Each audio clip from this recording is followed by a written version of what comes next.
সুন্দর সমাজ প্রতিষ্ঠায় সকলের সহযোগিতা প্রয়োজন বলে মন্তব্য করেছেন চট্টগ্রাম মহানগর বিএনপির সাবেক সহশ্রম বিষয়ক সম্পাদক ও বিশিষ্ট সমাজসেবক মোহাম্মদ আবু মুসা।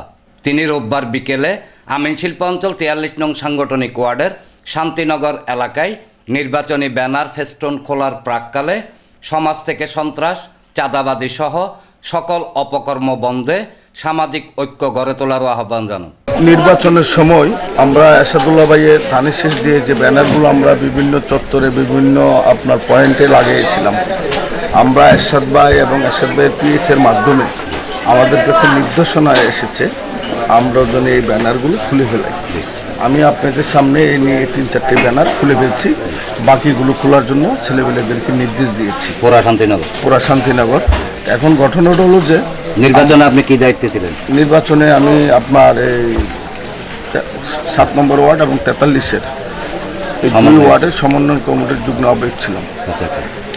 এবং নির্বাচন চলে যাওয়ার পর আমরা আমাদের নীতি নির্ধারকদের নির্দেশ যে কোনো সময় যেটা আসতেছে আমরা এটি বাস্তবায়ন করছি।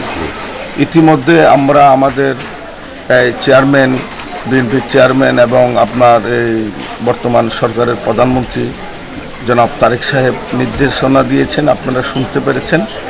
কখনো কোনো জায়গায় কোনো চাঁদাবাজি চলবে না, কোনো উশৃঙ্খল পরিবেশ আমরা আর বরদাস্ত করব না।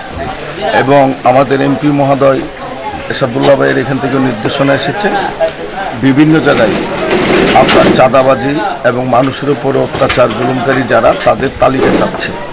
তো আমি আপনাদের মিডিয়ার মাধ্যমে বলে দেব যে ৫ই আগস্টের পর একটি উশৃঙ্খল পরিবেশ, একটি উশৃঙ্খল সমাজ আমরা পরিচালনার মাধ্যমে ছিলাম।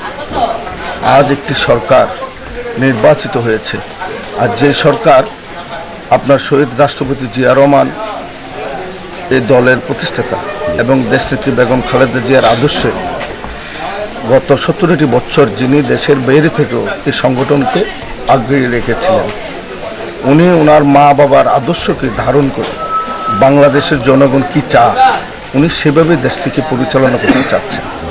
ওনার নির্দেশনা আছে যে আমার দলের হোক এবং যে কোনো জায়গার যে কোনো ব্যক্তি হোক অন্যায়ের সাথে যে জড়িত থাকবে তার বিরুদ্ধে আইনগত ব্যবস্থা নেওয়ার জন্য, এবং আমরা না পারলে নীতি নির্ধারকদেরকে আমরা জানাবার জন্য।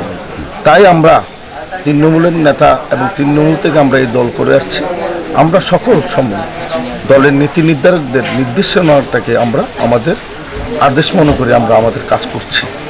তো আপনাদের এই চ্যানেলের মাধ্যমে আমি অনুরোধ করব, নির্বাচন পরবর্তী সময়টুকুতে বাংলাদেশ জাতীয়তাবাদী দল প্রতিটি অঙ্গ সংগঠনের নেতাকর্মীরা আমরা এই সমাজকে ভালো কিছু দেওয়ার জন্য আমরা দীর্ঘটি সময় আমরা বিভিন্ন পরিকল্পনা নিয়েছি। আমরা আমাদের পরিকল্পনা অনুযায়ী আমরা আগাবো। এখানে যে অপরাধী হোক আমরা কাউকে ছাড় দেব না। সকলকে সামাজিক কোনো আন্দোলনের দরকার আছে কিনা? সামাজিক আন্দোলন এই মুহূর্তে তো আমরা যারা আছি বিএনপি এবং আপনার অঙ্গ সংগঠন, এখানে বিভিন্ন জাতের মানুষ রয়েছে, বিভিন্ন জাত ধর্ম যার যার, এই সমাজটা আমাদের সবার। আমরা সেই জায়গা থেকে কাজ করছি। সেখানে আশা করি কোনো আন্দোলন করার কোনো সামাজিক আন্দোলন তো আপনার আমার, আমরা যারা এখানে আছি আমরা আমাদের কর্মকাণ্ডের মাধ্যমে যখন ভূমিকা রাখবো সেটাই আন্দোলনের থেকে অনেক বড় কিছু রূপ দেবে। সামাজিকভাবে সবাইকে ঐক্যবদ্ধ হতে হবে। ঐক্যবদ্ধ করে আমরা আমাদের কর্মকাণ্ড চালিয়ে যাব। সামাজিক কোনো অনিয়ম আমরা মেনে নেব না। আমরা সমাজকে শান্তি দিতে চাই। তারেক রহমানের নির্দেশনা এবং কমিটমেন্ট আপনারা জানেন যে উনি 25 তারিখে বাংলাদেশে পাড়া দিয়ে উনি যেভাবে ওনার বক্তব্য উনি মানুষকে বুঝাইতে চেয়েছেন, আজকে প্রধানমন্ত্রীর দায়িত্ব পালন করার পর তো ওনার এই অবস্থা, ওনার এই নির্ধারণ আপনার চলছে। এবং সুন্দর একটি সমাজ প্রতিষ্ঠা করতে যে আমাদের প্রতিটি ত্যাগ আমরা স্বীকার করব। এই সময় বিএনপি ও অঙ্গ সংগঠনের নেতৃবৃন্দ উপস্থিত ছিলেন। এনামুল হক লিটন, প্রগতি 24 টিভি।